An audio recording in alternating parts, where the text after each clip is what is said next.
ఏ శుభకార్యానికైనా శుభారంభం. So చాలా చిన్న age లో పెళ్లి చేసుకున్నారు కదా మీరు. అవునండి, అత్తయ్య గారు అబ్బాయే కాబట్టి చేసుకోవాల్సి వచ్చిందా, అలా నేను లేదు, చేయాల్సి వచ్చిందా? వాళ్ళు నాకు అన్ని వాళ్ళే చూసి అన్ని డెసిషన్స్ అన్ని తీసుకుని కంఫర్ట్ అనిపించింది. పెళ్లి అనేది కూడా పెద్దగా గ్రాండ్ గా జరగకపోయినా బట్ ఐఎమ్ హ్యాపీ. ఏం జరిగిందో దాంతో నేను హ్యాపీ. ఎందుకంటే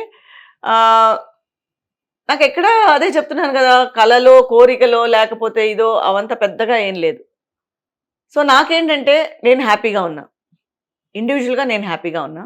నాకు ఎదురయ్యే ప్రాబ్లమ్స్ ఎక్కడ నా వరకు ప్రాబ్లమ్స్ వచ్చేవి కాదు. అలా నన్ను కవచంలా కాపాడే. నేను చెప్తుంది మీరేమో కవచం అనుకుంటారు, బయట చూసే వాళ్ళందరూ పంజరంలో ఉన్న ఒక చిలకలను బంధించినట్టు బంధించేశారు. అంటే అది ఆమె డిసిషన్స్ ఏముండో సరెండర్ అయిపోయారు ఫ్యామిలీకి, అందరికి. సో ఫైనాన్షియల్ గా కావచ్చు, ఏదైనా కానీ డిసిషన్ తీసుకునే లాస్ట్ అది మంచిగా ఇప్పుడు ఈ ఏజ్ లో అది ప్లస్ గా అనిపిస్తే మనకు అది ప్లస్. నేను అన్ని కోల్పోయి నేను ఈ రోజు రోడ్డుకు వచ్చేసి నన్ను వాడుకొని నేను సంపాదించిందంతా తినేసి నన్ను అసలు నాకు ఇంపార్టెన్సే లేకుండా ఈ రోజు చేస్తుంటే అది నా మైనస్ అనుకోవాలి. అప్పుడు జరిగింది కదా ఎక్కువ, అప్పుడు అలా జరిగేవి. అది చూసి భయపడ్డారా? అదే అంటే ఫ్యామిలీ అలా ఏం లేదు, ఫ్యామిలీకి ఆ భయం ఏం లేదు. వాళ్ళు కొంచెం వెల్ ఆఫ్ కాబట్టి అలా ఏం లేదు. నేను తీసుకొచ్చింది తినాలి అన్న ఇదేం లేదు. బట్ నెసెసిటీ అనేది అందరికీ ఉంటుంది. డబ్బు అనేది ఎవరికైనా నెసెసిటీ ఉంటుంది, అది లేనితనం అని కాదు అది కానీ. బట్ యాక్టింగ్ చేశాను కాబట్టి ఇది ఇంకొక విధంగా చెప్పాలంటే నేను కూడా ఇన్నోసెంట్గానే ఉన్నా. నేను ఎప్పుడు నా డబ్బు నాకు ఇవ్వండి, ఇది నా డబ్బు నేను సంపాదించింది, అలా ఆ టైప్ ఆఫ్ క్యారెక్టర్ కాదు మంది. బేసిక్గా బై బర్త్ అది కాదు, ఇండివిజువాలిటీ క్యారెక్టర్ కాదు. బై బర్త్ డైమండ్ స్పూన్ కాబట్టి లేవు. లేదు, డైమండ్ కాదు, సిల్వర్ కాదు, ఏం లేదు. మేము చాలా కష్టపడే వాళ్ళం. మా అమ్మగారు వాళ్ళు మామూలు మిడిల్ క్లాస్, మాకేమి ప్రాపర్టీస్ లేవు, మాకేమి పెద్ద ఇదేం లేదు. ఓన్లీ మా నాన్నగారి ఇదే. సో బిలో మిడిల్ క్లాస్ అనే చెప్పాలి. అప్పుడు నేను వచ్చిన తర్వాతే మాకు ఒక గుర్తింపు అనేది, నాకు గుర్తింపు అనేది వచ్చింది. ఆ తర్వాత మా అన్నయ్య మా చెల్లి, సో వాళ్ళు ఫస్ట్ వద్దనుకున్నారు చెల్లెలు, కానీ ఇప్పుడు తను ఈ ఫీల్డ్లోనే ఉంది. ఇప్పుడు యాక్టింగ్? అవును. ఏం చేస్తున్నారు? పద్మావతి గారని మన సీరియల్స్ చేస్తూ. తెలుగు తమిళ? తెలుగే. అవునా? ఓకే. ఇప్పుడు తను మంచి రంగులు రాట్నం ఈ సీరియల్స్లో అన్నీ చేస్తుంది. ఫస్ట్లో వద్దనుకుంది, తను కూడా చేయాలనే. ఫస్ట్ మా కజిన్ చెప్పాను కదా, నన్ను ఎవరైతే ప్రోత్సహించారో తను కూడా ప్రోత్సహించారు. ఆ తర్వాత సరే వద్దులే అని చెప్పేసి తను వెళ్ళిపోయింది, హైదరాబాద్ వెళ్ళిపోయింది. యాక్టింగ్ నేర్చుకునే పని లేదు, మిమ్మల్ని చూసి నేర్చుకుని ఉంటారు. ఎవరి ఇంట్లో వాళ్ళని చూసి ఎవరు నేర్చుకుంటారండి? అది వాళ్ళ నెసెసిటీ. ఆర్టిస్టులు స్క్రీన్ మీద ఎలా ఉంటారో బయట కూడా అలానే ఉంటారు, యాక్ట్ చేస్తూనే ఉంటారు ఎప్పుడు అంటుంటారు. మీకు ఎప్పుడు తగలలేదా, లేకపోతే మీరు ఎప్పుడు ఉండడానికి ట్రై చేయలేదా? అలా ఉంటేనే ఉండగలం ఇక్కడ ఎక్కువ రోజులు. నేను అలా యాక్టింగ్ చేసే అవకాశం నాకు రాలే. అంతేనా? ఎందుకంటే నేను అసలు ఎవరితోనూ ఎక్కువ మాట్లాడేదాన్ని కాదు. నా విషయాలన్నీ మా వాళ్లే చూసుకుంటూ ఉండేవారు. ఒక స్టోరీ వినడం తప్ప, అది కూడా క్యారెక్టర్ ఎలా చేయాలి, కాస్ట్యూమ్స్ ఎలా ఉండాలి, ఎలా రెడీ అవ్వాలి అనే తప్ప ఇంకెవరితోనూ నాకు కాంటాక్ట్స్ లేవు. ఓకే. ఇంకెవరు నాతో మాట్లాడేవారు, ఎవరినైతే నాతో మాట్లాడాలన్నా ముందు నా ఫ్రెండ్ గ్రూప్ దాటే నా దగ్గరికి రావాలి. కాబట్టి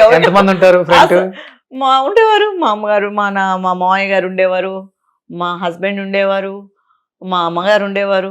పెళ్లి కాలేదు కదా అప్పటికి, ఇంకా అయినా అవ్వకపోయినా వాళ్ళ దాటే మా కజిన్ ఉండేది. సో ఫస్ట్ అసలు ఫోన్స్ అప్పుడు ఉండేవి కాదు కదా, మొబైల్స్ ఉండేవి కాదు, ల్యాండ్ లైన్ మనం తీయము. ఓకే. సో ఇలాంటి లవ్ ఇవి కూడా లేవు. చాలా అందంగా ఉంటారు కదా, ఎవరు ప్రపోజ్ చేయలేదా? ప్రపోజ్ చేసినా కూడా ఆయన చూసి మా హస్బెండ్ చూసి భయపడేవారు. అంటే మా మామయ్య గారిని చూసి భయపడే. మా మామయ్య గారు చాలా రూల్స్, అవునా, చాలా స్ట్రిక్ట్. షార్ట్ అయిపోతే పక్కన వచ్చి కూర్చోవాలి. ఓకే. మా ఫాదర్ అనే కూడా తెలుసు అందరికి, ఫాదర్ అనే అనుకున్నారు. నేను ఫాదర్ కాదు అని కూడా చెప్పలేదు ఎవరితో. ఓకే. ఎందుకంటే నాకు కావాల్సింది అక్కడ సేఫ్టీ. ఓకే. సో ఆయన ఏంటంటే సఫారీ వేసుకొచ్చేవారు. పొద్దున్న నేను షార్ట్కి వెళ్ళినప్పుడు గన్ను కూడా తెచ్చేవాళ్ళ. ఆయన గన్ను కూడా ఉంది, గన్ను కూడా ఉంది ఆయనకి. తెచ్చేవారు కాదు కానీ గన్ను కూడా ఉంది. పొద్దున్న షార్ట్కి వచ్చిన దగ్గర నుంచి నైట్ ప్యాకప్ వరకు ఇలాగే కూర్చునేవారు. ఓకే. యూజువల్ గా కూడా వచ్చిన వాళ్ళు క్యారవాన్స్ లో ఉంటారు, పెట్టుకొని ఉంటారు కదా, క్యారవాన్స్ లో ఉంటారు, రెస్ట్ తీసుకుంటారు, వాళ్ళకి కావాల్సింది తెప్పించుకుంటూ ఉంటారు, తింటూ ఉంటారు. ఇలాంటివన్నీ ఎంజాయ్ చేస్తూ ఉంటారు. కంటికి రెప్పలా కాపాడుకున్న కన్న తండ్రులను చూసాం కానీ కంటికి రెప్పలా కాపాడుకున్న కోడలను చూసిన అవార్డు ఉంటే మా మామయ్య గారికి ఇవ్వచ్చు అది. చాలా స్ట్రిక్ట్. అందరు తిట్టేవారు, ఏంటి షార్ట్ అయిపోయి అక్కడికి పిలిచారా, నువ్వు వెళ్ళిపోయావా, ఏంటి ఏం చేసావో చెప్పమన్నారా, అందరు కిండల్ చేసేవారు నన్ను. ఓకే. సో టోటల్ గా ఒకసారి యాక్చువల్ గా చెప్పాలంటే మనకి మా మై డియర్ జీని అని ఒక సీరియల్ జరిగింది. అది కారైకుడి వెళ్ళాం. కారైకుడి వెళ్తే అప్పుడు ఏంటంటే కారైకుడి ఇళ్ళు ఈ సందు నుంచి ఆ సందు వరకు ఉండేవి. అవును, పెద్ద ఇల్లు, పెద్ద ఇళ్ళు. ఎందుకంటే ఈ సందు నుంచి ఆ సందు వరకు ఆయన నాతో వచ్చారు.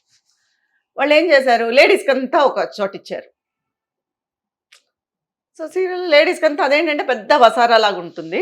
సో టోటల్గా అక్కడ ఇచ్చారు. ఆయన నైట్ లైట్ వేయమంటారు. ఓకే. టోటల్గా లైట్ వేసి పెట్టండి, లైట్ లేకుండా ఎలాగ ఉండాలి అంటే టోటల్గా వీళ్ళేమో లైట్స్ ఆఫ్ చేయమంటారు మిగతా ఆర్టిస్టులు. ఇది ఆయన అసలు ఒప్పుకోలేదు. లైట్లు వేస్తేనే ఉంటా, లేకపోతే వెళ్ళిపోతాం నేను మా అమ్మాయిని తీసుకొని. ఓకే. అది ఎందుకు అంటే ఎవరు ఎటు వెళ్తున్నారు, ఎవరు, అది ఇల్లు కదా. సో ఆయనకి ఏంటంటే క్లారిటీ ఉండేది కాదు. అంత స్ట్రిక్ట్ అనమాట. సెపరేట్ రూమ్ ఇచ్చినా కూడా ఆయనకు ఆ కారిడార్ లో లైట్స్ వెలుగుతూ ఉండాలి. ఓకే. అంత జాగ్రత్తగా వెంటనే కోడలు చేసుకున్నారా? కోడలు